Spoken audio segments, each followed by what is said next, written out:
બોલો સદગુરુ મહારાજની જય.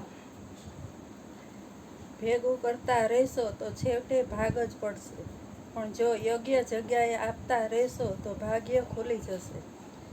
સવાર તો રોજ પડે છે, તમે ક્યારે જાગો છો એ મહત્વનું છે.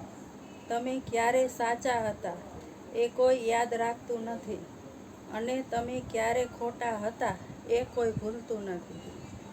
કાચું મકાન ચાલશે, કાચું ભોજન ચાલશે, પણ કાચા કાન નહીં ચાલે. નહીતર બધું જ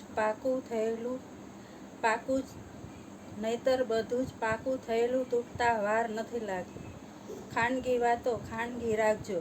જો વાનગી બની જશે તો તમારા કરતાં લોકો વધારે ચાખશે.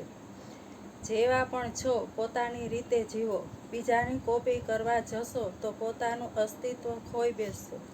વિનાશ ભીતરમાં હોવી જોઈએ. આંખોનું શું એ તો બિચારી હરખમાં પણ છલકાઈ જાય છે. ક્યારેક ફોનનું આ રેકોર્ડિંગ વાક્ય પણ સાચું કહી જતું હોય છે. તમે જે વ્યક્તિનો સંપર્ક કરવા માગો છો તે વ્યક્તિ તમારી પહોંચની બહાર છે. સાહેબ, લાગણીનો પણ એક જમાનો હતો. સ્ટેશને મૂકવા જતા તો પણ આંખો ભીની થઈ જતી. આજે સ્મશાન મૂકવા જતાં પણ આંખો કોરી રહે છે. સ્વેટર વેચાતું મળી શકે, હૂંફ નહીં. બોલો સદગુરુ મહારાજ.